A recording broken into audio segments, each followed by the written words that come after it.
Welcome to another informative video in our series. I'm Ryan Chan, the CEO and the founder of UpKeep. Today we're going to simplify a couple of concepts that often cause confusion in the maintenance world: the application parts list and the bill of materials. We'll examine their differences, uses, and why they're crucial for maintenance and operations teams. So, if you've ever wondered what an application parts list is and how it differs from a bill of materials, this video is for you. Have you ever wondered what an application parts list is in the world of maintenance? Well, let's dive right in. An application parts list is a list of all the necessary parts for performing a maintenance activity. This is different from the bill of materials as it doesn't contain items like sealants, adhesives, and so on. Now you might be thinking, wait, application parts list and bill of materials sound pretty similar. They're both lists of parts used in a procedure, right? Well, yes and no. The key difference here is the level of specificity and depth. An application parts list is all about the parts needed to perform a specific maintenance procedure. Let's say a technician needs to replace a bearing. They would look up the procedure and find an application parts list attached to it, telling them exactly what they need. On the other hand, a bill of materials is a more comprehensive list that oversees an entire process or product. It includes sub-assembly details, consumables, drawings, routing instructions, and more. So, if you think about it, a bill of materials might contain entire assemblies like an air compressor or meter, while an application parts list will only have the individual parts needed, like a belt or filter. Now, how are application parts lists used? They can be attached to procedures in a few ways. Sometimes they're written into internal procedural manuals, but with CMMS software, it's easier to attach necessary parts lists to PM tasks for easy reference. So, what's included in an application parts list? Well, it contains all parts necessary to perform the maintenance task, including tools and replacements. This could be a simple 1 to 2 item list for a basic procedure like changing a light bulb, or an entire page for something more complex. It's important to note that an application parts list typically won't contain consumables or materials for a procedure unless they're specifically necessary for the maintenance task.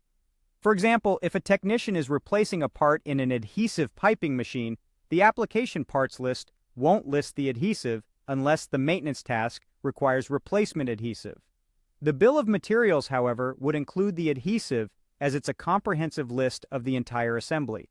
So, who uses an application parts list?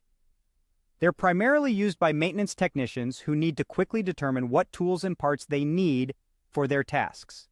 But it's also crucial for maintenance planners to understand application parts lists, as they need to know which parts to stock for technicians to perform their work.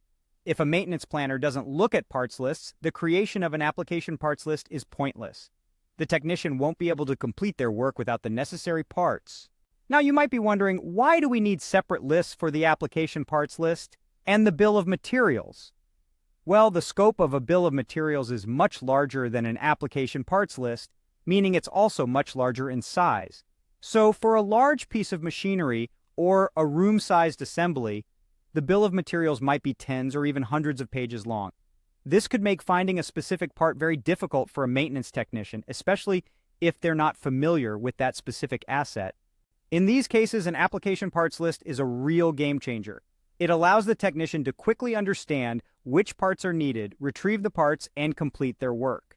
Much like a CMMS, an application parts list is a way of making the maintenance technician's job slightly easier so they can perform their work as effectively as possible. In conclusion, application parts lists are vital tools that allow maintenance technicians to quickly identify the parts they need to perform a facility's maintenance work.